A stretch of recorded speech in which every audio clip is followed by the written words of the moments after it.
Democrats have accused every Republican of being racist. We've gone over since 1998, radio ad in Missouri, the 2000 James Byrd ad, Al Gore. Republicans don't even want to count you in the census. They'll put you all back in chains. Let's go over the facts. Here's Joe Biden's history.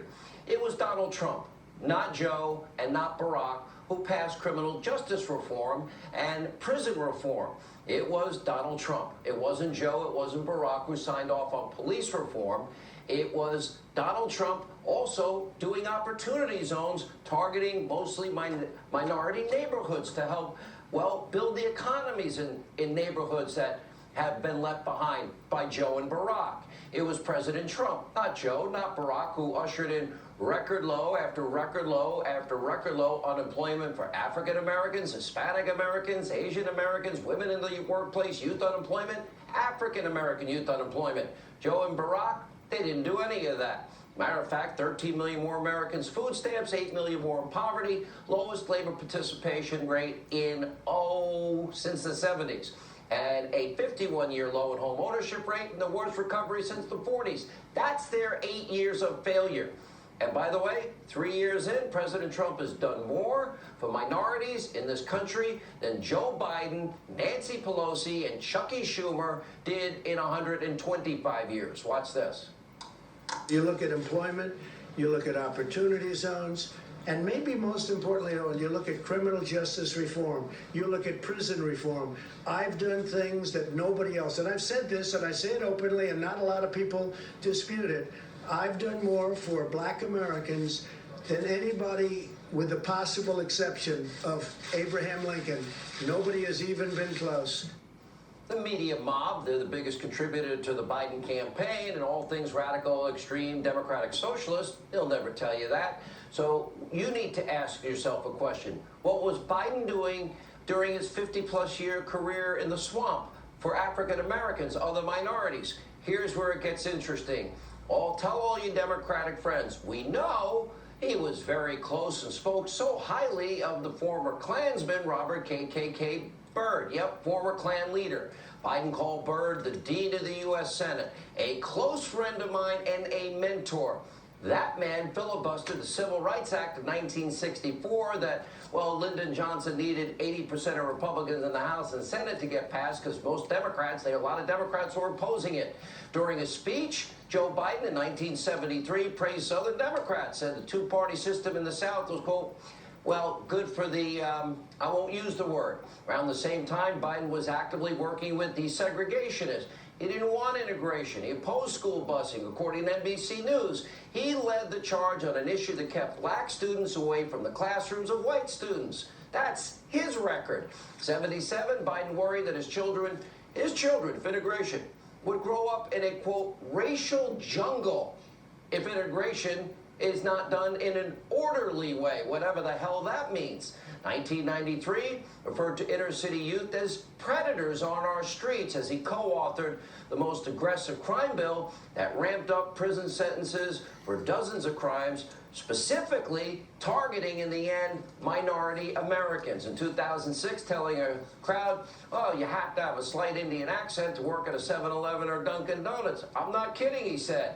2006, he bragged his state was a slave state. 2007, he actually said this about Barack Obama.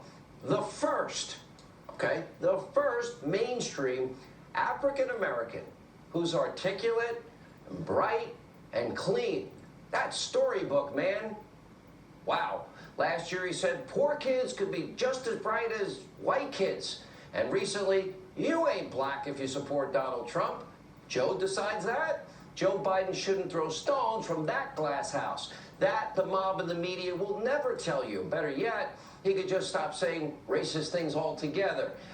Joe, take a look in the mirror. When is anyone in the mob and the media going to ask him about any of these things? Because that's the truth, that's the history. And by the way, actually, who knows if Joe Biden can even form an answer to any of these questions? We're going to play his very latest struggles in a moment. It's not good. Joining us now with reaction, Fox News contributor Dan Bongino, Fox News correspondent at large Geraldo Rivera, civil rights attorney Leo Terrell, Leo 2.0. All right, Leo, let's play a game here, except it's not a game. because lives matter, right? Let's not play Yes. games. Donald Trump set record low after record low unemployment, opportunity zones, the largest and most expensive long-term commitment to historically black colleges in America. Joe didn't do that. Criminal justice reform, Joe and Barack didn't do that. Police reform, Joe and Barack didn't do that. So you tell me, if Donald Trump said the things that I just laid out that Biden said, how would African Americans and how would the media treat Donald Trump? They would simply annihilate him. And let me be very clear to every Democrat on the planet. Donald J. Trump has done more for black Americans in 3 years than the Obama administration. The reason why I'm here right now, the reason why I'm voting for Donald Trump is because Joe Biden went on national radio and said, if you vote for Trump, you ain't black. That is insulting. That is racist. Biden is the racist. And what is amazing is you have another dinosaur, Jim Kleinberg, who uses terms like Nazis and Gestapo. He needs to retire. That is insulting to the people who suffered during the Holocaust. So you have these old, outdated Democrats who are still trying to pander to blacks. Blacks reject this. And with the crime going on in these Democratic cities, it's insulting. Donald Trump is the only person who can resurrect these Democratic cities and save them from the lawlessness. But let's be very clear. Joe Biden is the racist, not Donald Trump. Okay. Geraldo Rivera, I know how you feel about underprivileged in America, kids of all races. You got a heart of gold. One thing I'll say about Geraldo, Dan Bongino knows it, Leo knows it, I know it, heart of gold. Donald Trump said those things, Geraldo.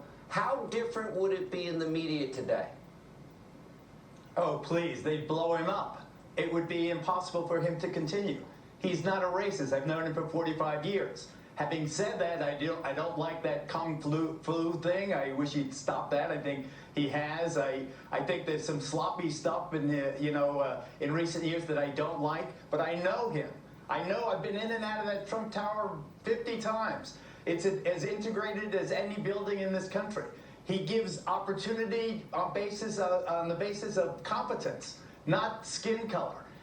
And for Biden to say that he's the first racist ever elected, that shows how disconnected Joe Biden is. 12 United States presidents were slaveholders. Joe should do a little research before he makes a flamboyant charge like that, so unhinged from reality. Nixon, LBJ used language far more salty and, you would argue in today's standards, racist. This man is a good-hearted man, and I really do believe that in terms of the economic opportunity zones and the criminal justice reform, he really has done more than any recent president for integration and the advancement of everybody, regardless of their race, color, creed, religion. You know that. So. And Dan, this is what it comes down to too. Slogans, bumper stickers, symbolism. I'll take the substance. I'll take the jobs. I'll take the opportunity zones. I'll take the money for historically black colleges. I'll take the results over the rhetoric. Every 2 years, every 4 years, Dan Bongino, Republicans are racist, sexist, my whole list. Yeah. You want a talker or you want a doer? You want a guy who builds stuff? Or you want a guy who talks about building stuff? You know, Sean, the greatest political scam in the last 50 years has been the media perpetrating the myth and falsehood that the Democrat Party is on the side of the minority community. This is ridiculous. Do you know how many people, by the way, through op-ed columns and elsewhere were whispering in the president's ear, man, leave Chicago alone.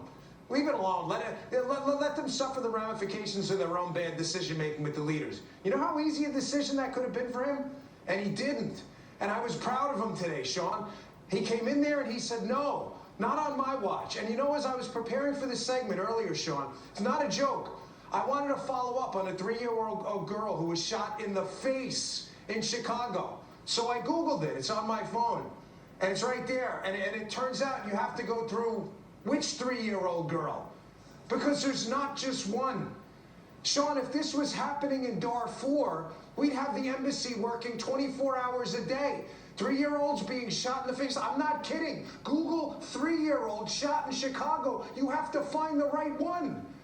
Thank God President Trump has the cojones to go in there But I'm and do saying the this right to thing all and of say, you. not on my watch. Protecting And you know what, federal buildings and 100 federal officers, unless the governors and mayors do their job or at least request the help needed, the president, he can't take responsibility for their failure.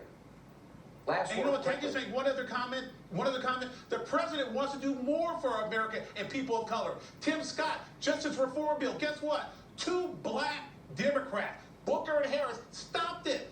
The Democrats are blocking justice in this country because they don't want Trump to Cheap succeed. politics. It's crazy. Last word, quick, Geraldo. But I don't understand, Sean, why there aren't more arrests in Portland. Those federal officers are taking abuse that is criminal. It is literally felonious assault. When you shine a laser in the eyes of a cop and his eyes are permanently damaged as a result, that's an assault, a felonious assault. These people should be arrested. And Mayor Wheeler and those other local hacks be damned. It's time for the feds to, if a crime is committed in front of them, grab those people and charge them with arson, charge them with whatever the crime is. They're being caught on tape. We're watching it every night. What is it now? Almost 60 days? It's preposterous.